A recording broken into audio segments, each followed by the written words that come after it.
Hello friends, நம்ம favourite சீரியலில் அடுத்து என்ன சுவாரஸ்யமாக நடக்குதுன்னு பார்க்குறீங்க. அங்கே நடக்கிற எல்லா விஷயமுமே இங்கே நிஷா இருக்காலே, நிஷாவும் ராஜேஸ்வரியும் சேர்ந்து போட்ட பிளான் தான்.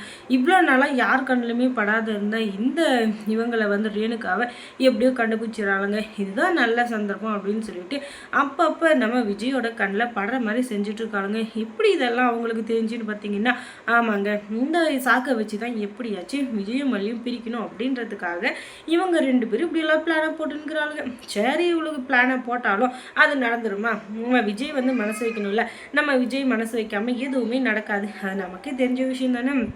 ஆனாலும் இது எல்லாத்துக்கும் ஒத்துழைக்கிற நம்ம விஜயோட மனசுன்றது குரங்கு மாதிரி தானேங்க. எப்போவுமே இந்த பக்கம் தான் அந்த பக்கம் தாவிக்கிட்டே இருக்கும். மரத்துக்கு மரம் குரங்கு தாவற மாதிரி நம்ம மனசும் தாங்க நேரத்துக்கு அந்த மாதிரி மாறிக்கிட்டே இருக்கும். இப்படிப்பட்ட சூழ்நிலையில் இருக்க நம்ம விஜய் இருந்துக்கிட்டு இப்போ என்ன முடிவு எடுக்க போகிறான்னு சொல்லிட்டு அவருக்கே தெரியல. ஏன்னா விஜயால் இப்போதைக்கு ரேணுகாவை மறக்கவும் முடியல, இன்னொரு பக்கம் மல்லியை விடவும் முடியல. அவங்க ரெண்டு பேருமே ரெண்டு கண்ணு மாதிரி. ஆனாலும் என்ன முடிவு எடுக்கிறதுன்னு தெரியாமல் முழிச்சிட்டு இருக்காரு நம்மளோட விஜய். சரி, விஜய்க்கு என்னதான் பிரச்சனை அப்படின்னு சொல்லிட்டு பார்த்தீங்கன்னா, இப்போதைக்கு எதனால் ரேணுகாவை நம்ம கூப்பிட்டு போகணும் அப்படின்ற ஒரு கேள்வி இருக்குது. இன்னொரு பக்கம் ரேணுகாவை நம்ம ஏன் விட்டுட்டு போகணுன்ற கேள்வியும் இருக்குது. எப்படி பார்த்தாலும் ரேணுகாவை விட்டு போகிறதுக்கு மனசே இல்லை. இப்படிப்பட்ட சூழ்நிலையில் என்ன முடிவு எடுக்க போகிறாரு விஜய் அப்படின்னு சொல்லிட்டு பார்த்தீங்கன்னா, அவர் இருந்துக்கிட்டு இந்த நிஷாவுக்கு ஃபோன் பண்ணி கெஞ்சுறாரு, தயவு செஞ்சு இந்த ரேணுகாவை என் கூட அனுப்பி வச்சுருங்க.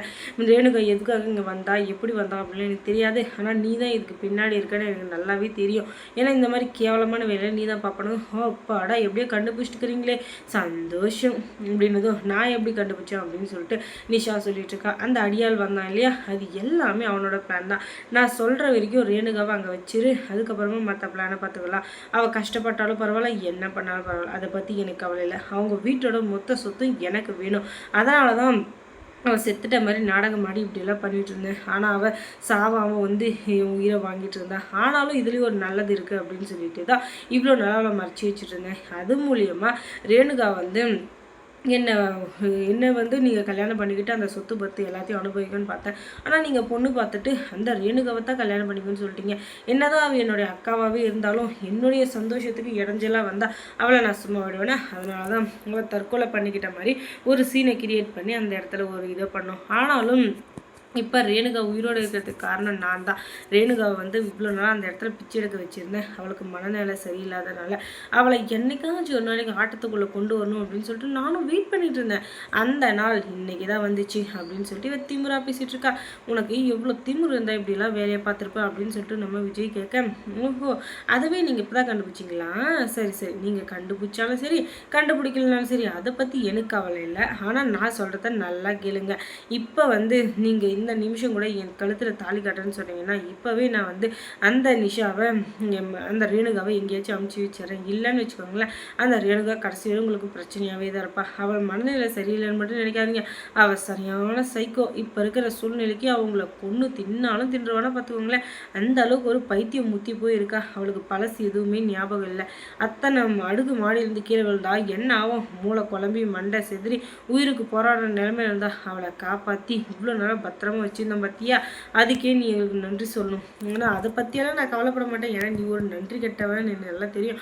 ஆனால் அதுக்காக நான் உன்னை சும்மா விட மாட்டேன். நீ என்னை கல்யாணம் பண்ணிக்கிறேன்னு சொல்லு, அதுக்கப்புறம் நான் என்ன வேணால் பண்ணுறேன் அப்படின்னு சொல்லிட்டு இவங்க பேசிகிட்டு இருக்க.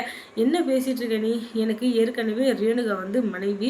ஆனால் அவள் இறந்துட்டான்னு நினச்சி நான் மல்லியை கல்யாணம் பண்ணிட்டேன். இப்போ மல்லி மேலே நான் உயிராக தான் இருக்கேன். இல்லைன்னு சொல்ல, இன்னொரு பக்கம் ரேணுகா உயிரோடு வந்திருக்கா. இப்போ என்ன பண்ணுறதுன்னு தெரியாமல் நானே முடிச்சுட்ருக்கேன். இந்த மாதிரி சூழ்நிலையில் நீ எதுக்காக என் உசுரை வாங்கிக்கிற?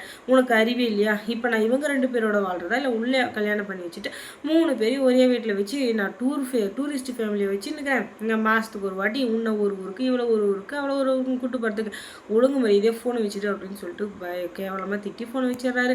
நீ ஃபோனை வச்சிட்டியா? வச்சிரு, இனிமே தான் என்னுடைய ஆட்டத்தை பார்க்க போகிறேன். நீ அந்த ரேணுகாவை நினச்சி ஏங்கி தவிச்சு நீ படுற பாடம் நான் பார்த்துக்கிட்டே இருப்பேன். அப்படி பார்த்து நான் ரசிக்கிறப்ப நீ என்னை பார்க்க முடியாதே. என்ன நான் வச்சது தான் இங்கே சட்டம் அப்படின்னு சொல்லிட்டு இவன் மைண்ட் வாய்ஸில் பேசிகிட்டு இருக்கா. அதுக்கப்புறமா இந்த கதிரேசனுக்கு கூட அந்த விஷயம் தெரியாது. பெத்த அப்பனைக்கே தெரியாத மறைச்சி வச்சிருக்கானா. இவன் எவ்வளோ பெரிய பாவியாக இருப்பான்னு பார்த்துக்கோங்களேன். அதுக்கப்புறம் மல்லி சீரியலில் என்ன சுவாரஸ்யம் நடந்திருக்கும் நீங்கள் தெரிஞ்சுக்கணுன்னா நம்ம சேனலை சப்ஸ்கிரைப் பண்ணுங்கள். அதோட பக்கத்தில் இருக்க அந்த பெல் ஐக்கானை கொஞ்சம் கிளிக் பண்ணி விடுங்க. தொடர்ந்து இந்த சேனலுக்கு சப்போர்ட் கொடுங்க. தேங்க்ஸ் ஃபார் வாட்சிங்.